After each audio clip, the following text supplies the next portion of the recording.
This is the TD Fitness Podcast with Coach T, episode number 57.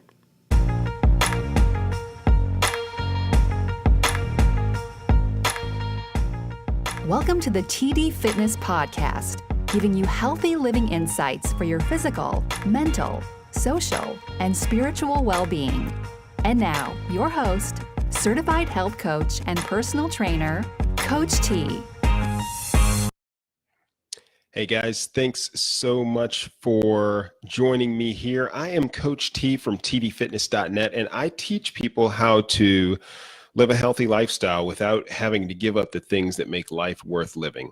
I'm a certified health coach and personal trainer and the host of the TD Fitness Podcast and creator of the Fit Life program. Now, a few days ago, I asked a question to all of you, the followers and subscribers to TD Fitness. And I asked for your pain points, the things that you're struggling with from day to day, from a health and fitness perspective. I asked for the one or two things that if we were to sit down and have coffee, the things that you would lead off with to ask me. And I've gotten a lot of feedback, and I really, really appreciate that. And here, what I wanted to do was to go a little deeper into one of the responses I got to that question. So this question comes from, I'll call him BM. He says, I've been told that I have entered an age group, 55 years old now, where I need to do high intensity workouts rather than endurance style workouts. Any thoughts on workouts that fit this profile? And then he follows up with, my other challenge is diet as my metabolism slows. What things should a, quote, geriatric do or look to include in their diet as they reduce the quantity of what they eat? And I think it's funny that BM refers to himself at age 55 as a geriatric, all right? So, these questions hit on several important topics. The first is that there's a lot of information out there, and it brings up the question, what are we to believe, right? There is so much being thrown at us, whether it's online, offline, people we know, so-called experts. I mean, there's just a lot coming in, and it's hard to decipher what you should actually follow. So we're going to talk a little bit about that here. We're also going to talk about how aging, not necessarily old age, but getting older, which is happening to everyone by the minute, how aging affects our fitness ability and what types of exercise are best for us as we continue to age. And finally, the same is true with nutrition, right? I mean, things need to change as we grow older. What needs to change, or what do we need to consider from a dietary standpoint as we get older? And the question also touches on this notion of doing what's right, if you will, doing the proper exercises and eating the right foods as we age. And there always seems to be trade-offs between the right way to live and actually living our lives. If you listen to the TD Fitness Podcast, in the intro, it says, I give you ways to live a healthy lifestyle without giving up the things that make life worth living. That's how I led off this session here. So it's something that I think is important to address, and I'll talk about that as well, because this notion of having a single right way to live and having to give up certain things in order to do that, that just doesn't sit well with most people. And I don't think that you should have to sacrifice those types of things in order to live a healthy, prosperous life. So we're going to talk a little bit about that. Now, I'll start with this notion of all of the information that we're getting that's coming at us from so many different channels and avenues. There's a term called infobesity. You may have heard it before. I believe I've mentioned it on a podcast. One of my partners over at the Registered or Better Nutrition, the registered dietitians over there, Ashley, she's used that term and she's spoken about it before. And I think it's an appropriate and very applicable term. Basically, infobesity is just having too much information, so much that you can't decipher what is right, what's wrong, what you should believe. So there's so much out there, right? I mentioned this before, but we should all be diligent about seeking credible sources. And if the source or the person that you're getting your advice from isn't knowledgeable on that topic, then they should refer you to someone who is. Now, BM, I will say that what you were told about having to incorporate interval type exercises isn't necessarily untrue, but there's also a little more to the story. So the comment likely stemmed from, or maybe it didn't, maybe, but it could have come from anywhere. But when I was researching the latest literature in this type, in this, this area of study, I came across a pretty prominent study done in 2017. It was conducted by a Mayo Clinic diabetes researcher, and the results were subsequently published in a journal called Cell Metabolism in March 2017. So if you're not up on cell metabolism, then I'll tell you a little bit about this. But basically the takeaway, according to the author, Dr. Nair, was that any exercise is better than no exercise, right? But interval training is, quote, highly efficient in reversing many age-related changes in older adults, even more so than in younger adults. So this is good information to have, okay? But we have to ask, is that really surprising? I mean, the benefits of interval training, whether it's increased calorie burn or just being able to accomplish more work in a shorter period of time, the fact that your cardiovascular system works harder, which is a good thing from time to time, and that there's less repetitive motion on the joints when you compare an interval workout to, for example, a longer cardiovascular or aerobic endurance session. Those are the benefits of interval training, and they apply to everyone. But what the study really shows is additional data supporting the fact that as we age, exercise becomes increasingly important. There were things that I could get away with doing, or healthy things that I could get away with not doing, simply because I was younger years ago, just because I was young. But that amount of, I'll call it healthy living slack, that slack decreases as we age. So the point of this study was actually to show changes at the cellular level. And that's interesting science for sure. But what I want you all to understand is that from the cellular to the neurological, to the mental, to the emotional levels, exercise is beneficial all around. And it's more of a requirement as we get older.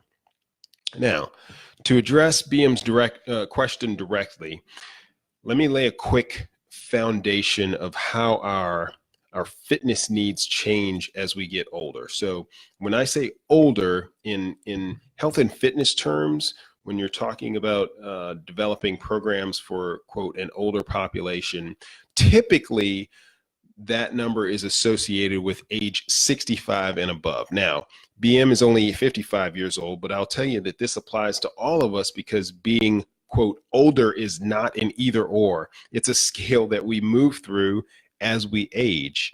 And as we age, there are a number of changes that occur.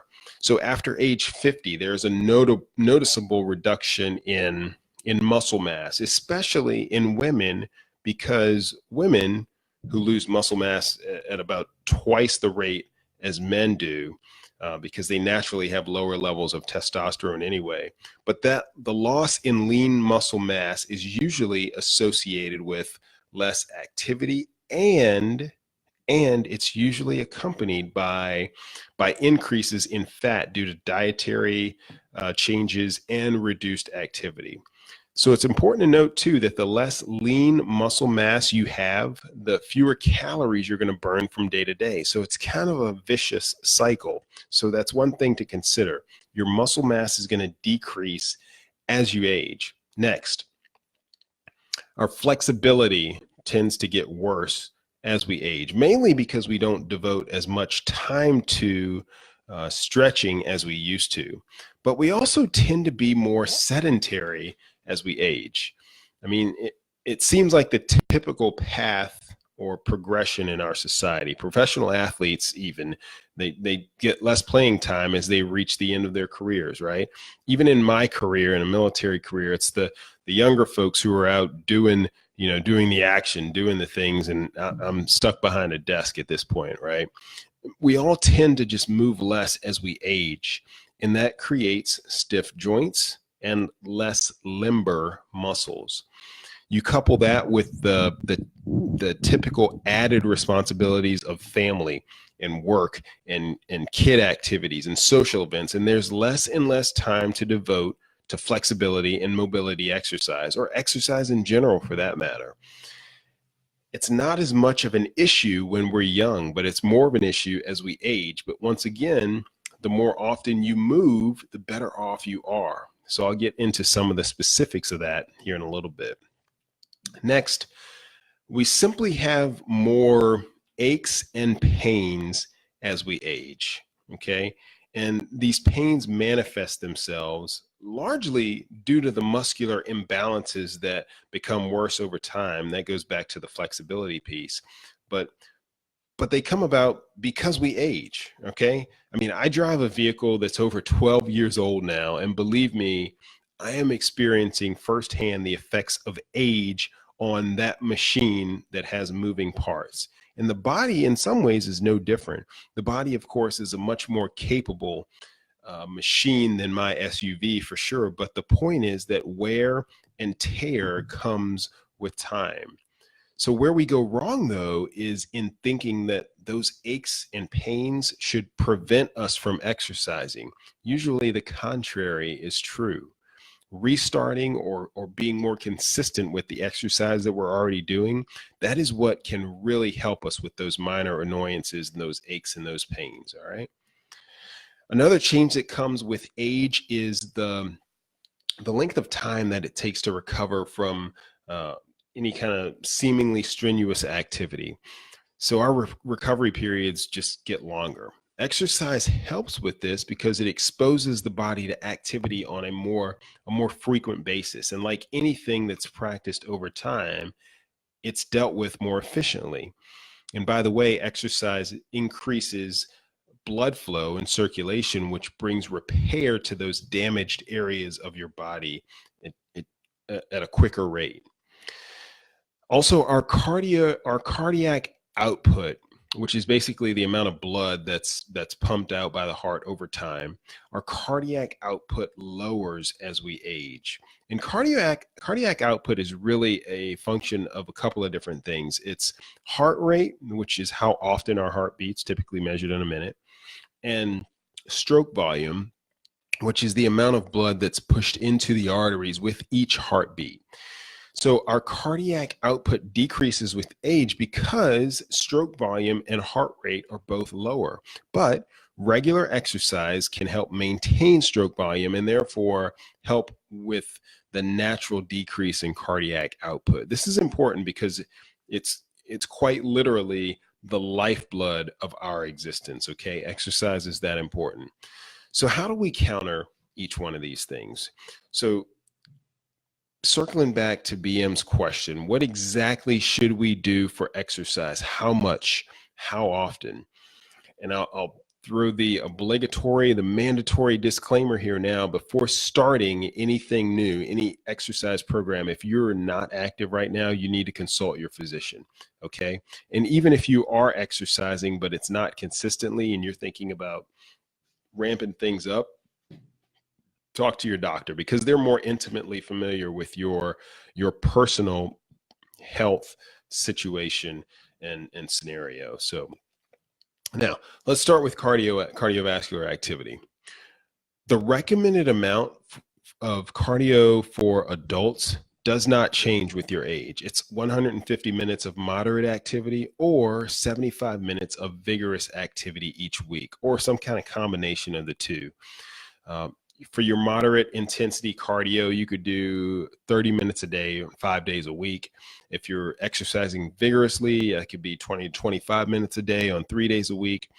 Low impact aerobics are always good for us as we age because it's easier on the joints. But high intensity workouts versus versus low intensity, steady state cardio? This is what BM asked about. I will tell you that both are important. So each builds your cardiovascular capacity in a different way. If you're not doing high intensity work, then I think it's smart to incorporate some into your routine, but don't go overboard, because depending on how intense your high intensity sessions are, I mean, 1 to 2 times a week is plenty. And when you're doing interval training and things like that, 20 to 30 minutes is more than adequate for high intensity work. I'm going to link to a blog post I did on interval training, so you can check that out. And there's some more information on it there. I'll say too that, with the Fit Life program that we offer, there's a 3-month exercise program that comes as a bonus with that plan. And there are interval training workouts and routines for different modes of exercise, whether it's walking and running, you're using a spin bike or row machine. There's interval sessions each week included in that exercise bonus in the Fit Life program. Now, on to strength training. So when it comes to strength or resistance or muscular endurance training, the recommendation is 2 to 3 times a week. Again, that's the same recommendation for all adults, but what's different is the recommended intensity for older adults. So as you age, the recommendation is to use a scale called RPE, or a rating of perceived exertion. You could have any range of numbers in there you want. Typically, and the most easiest for people to relate to, is a 0 to 10 scale, where 0 is hardly any effort and 10 is like all out effort. So you want to shoot for a rating of perceived exertion, or RPE, of about 5 to 6 on a scale of on a 0 to 10 scale. So you're not going all out. And you want to consider about 8 to 10 exercises typically done on 2 non-consecutive days of the week. Use an amount of weight or resistance that allows for about 10 to 15 reps of exercise. It could be body weight that you use. You don't have to load up on barbells and dumbbells. I do a lot of body weight training, particularly in the training season for my endurance races. Because remember too, with body weight, even if you, let's use an example of push-ups. So if I prescribe 10 to 15 reps of push-ups for each set of exercises, each set of push-ups that you do, but you can crank out 30, then that's okay. It's easy to modify that simply by varying the speed with which you conduct the movement. So if you can crank out 30 push-ups in 30 seconds or a minute even, if you slow that down to half as fast, you'll probably be able to do about 12, maybe 15 reps of push-ups. I'm talking like very slow, very methodical. That's a good way to keep the reps in the amount in the range you want to, but still use your body weight to perform those exercises. An added benefit of using your body weight is that you gain a better proprioceptive awareness of your balance and limitations, which that's a benefit as we age. And what that basically means is that you get better at balancing and fall prevention, because your body has a better sense of where it is in relation to everything else. That's one of the things that tends to decline as we get much older in our lives. So I'll also point out, for one of the strength sessions in my personal routine, I like to focus on core work, meaning your core musculature. That includes your abdominal region, so your abs, your transverse and obliques on the side there, running through the side, and then your lower back as well. All of that's going to be important. All of that is part of the core, and all of that counts as strength or resistance training. Again, the exercise bonus with the Fit Life program includes those core exercises as well. So I have to address something too that I see quite a bit as we continue to age. So a lot of people I work, a lot of the guys I work with actually, as they age, they tend to exercise the way that they did 20 years ago, meaning there's a lot of weight training and not a lot of cardiovascular activity.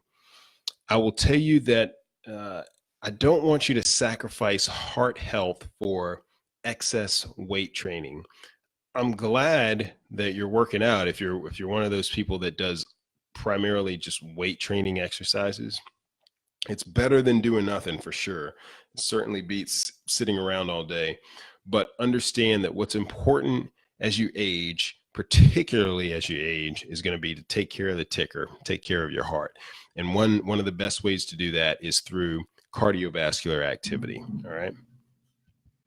Now, flexibility and mobility. So the recommendation is 2 to 3 flexibility sessions per week, and really only recommend about the minimum recommendation I'll say is about 10 minutes for each one of those sessions. Now, again, these are minimums. I do a lot more than that for flexibility because I know I need to, and I feel so much better after I do. I also have a resource too. What I'll do is once I hang this episode on the website, I'll actually link or include a freebie to the TD Fitness stretch sequence. It's one that I created a few years back, and it is very effective at hitting the muscle groups that you need to focus on a regular basis. I've used it for a number of years now, and it is a very good resource. I highly recommend it. Another resource I use is one that I pay for. And it's called romwad.com. That's ROMWOD, romwad.com. It's basically daily stretch routines of about 15 to 20 minutes each. They put out a new one every day. And it's $14 a month, but I think it's well worth it in my opinion. Like I said, I use it regularly, so it's a good service. Now, again, keep in mind that those recommendations for cardio, for strength and flexibility work, they're all minimums. You can do more. Just be cautious of overtraining if you do decide to add on a whole lot more. So I'm gonna put a bow on this question for BM on the fitness question. So both interval training and steady state cardio are important when we're young and when we age, okay? Remember that intensity is relative, though. It's not relative to what everyone else is doing, so I don't want you to compare yourself to others. And it's not even relative to what you were able to do 20 years ago.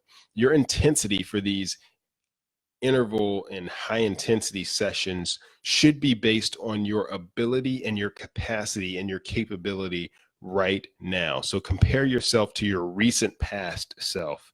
That's how you get those wins and you see consistent improvement. A good gauge for aerobic exercise intensity, like I said, is your RPE, or your rating of perceived exertion. And again, you can vary that as you feel you're being challenged. Okay. But that's a good way to compare from one workout to the next, your level of effort. An even easier way to gauge is through what's called the talk test. And I won't dive into that again here, but I did address that in episode number 38 of the podcast. And I'll link to that one in the show notes for this one here too. Now, I'm going to move on to the second question BM asked, and that was the nutrition question. Basically, what should your diet look like as you get older and your metabolism slows and you're trying to reduce the quantity or the amount of what you eat? So before I answer this, I want to rephrase it because I think the framing of the question is important. I think perhaps a better question to ask, instead of thinking about reducing the quantity of what we're eating, think about improving the quality of what we're eating. And when I say that, I'm thinking about things like fibrous foods like fruits and vegetables. The less sugar you eat, the more you'll want over time, right? So stick to those naturally occurring foods. Quality also includes meal timing. So the way that you eat throughout the day, not just what you eat. And quantity is important, but quality is really where you make your money. You could eat less food and still have a relatively high caloric intake if your consumption is primarily simple carbs, sugars, and fatty foods. So it's not only about quantity, it's not only about how much you eat. Now, how our nutrition changes as we age. There are some things to know about here too, just like there are on the fitness side. So what are those changing requirements? Now, all things being equal, your calorie requirements will generally go down, and that's because your metabolism slows. I already mentioned how you have less muscle mass. And the less muscle mass you have, the less metabolically active your body is. So your metabolism slows. Your metabolism consists of three parts. It's basically genetics, what I'll call thyroid function, and the muscle mass you have. So we talked about muscle mass. As that goes down, you're going to burn fewer calories per day. Genetics, the second of those three parts, you can't really change that either. You're stuck with the hand you're dealt with. Now, thyroid function.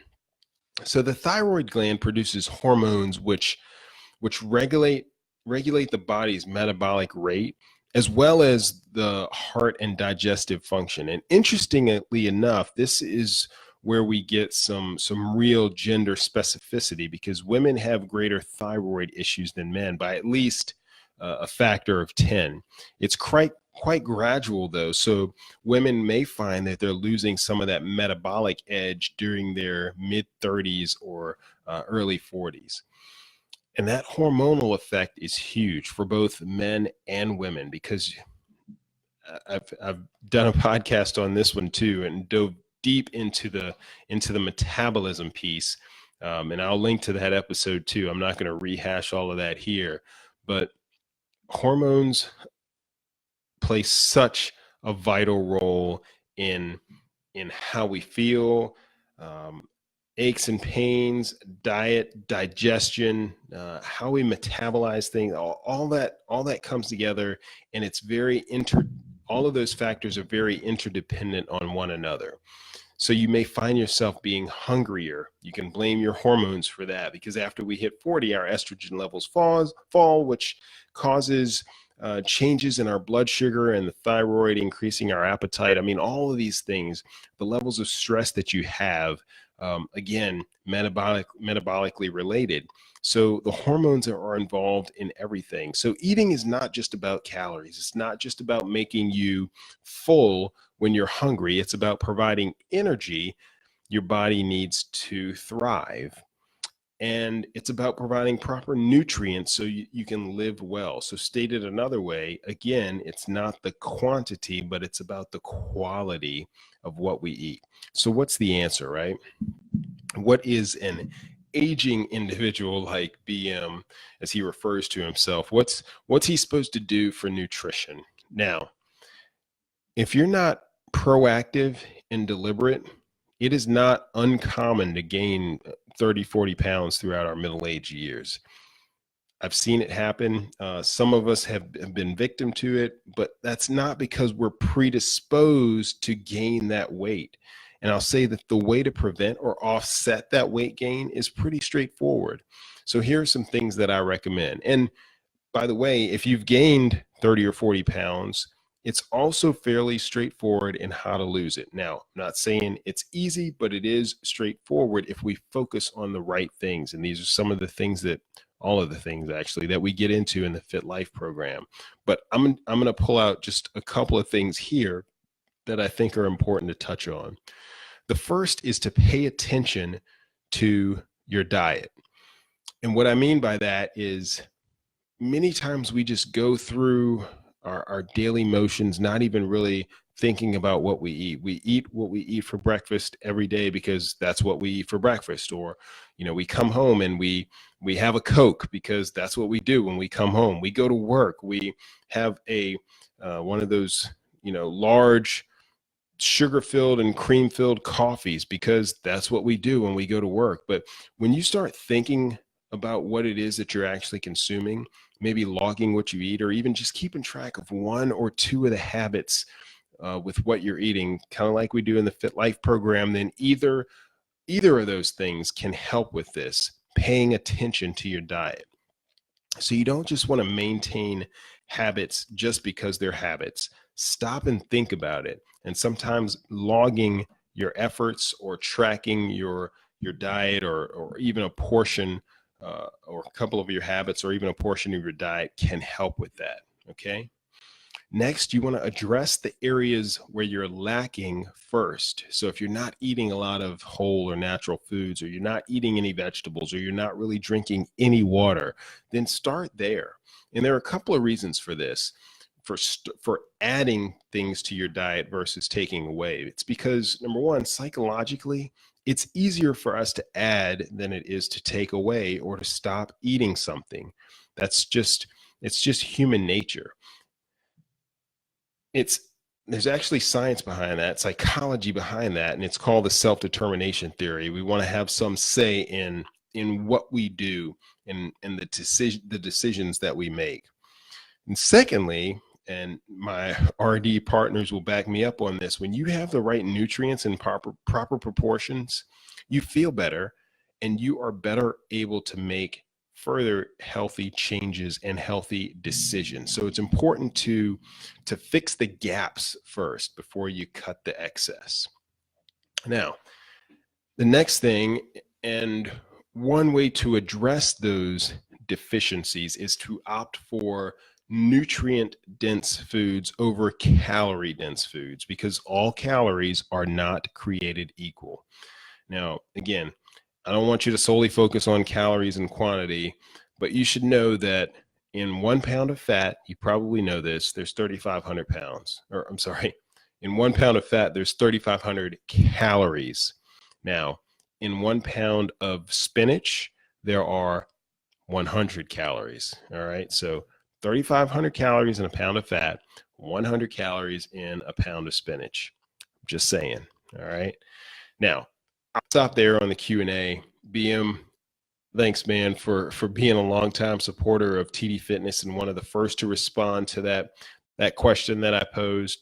And I want to encourage each of you to keep the feedback rolling in. That's why I'm here. And I really appreciate the feedback and I enjoy reading them. And that better prepares me to help you in the best way possible. Okay. So please keep the feedback coming.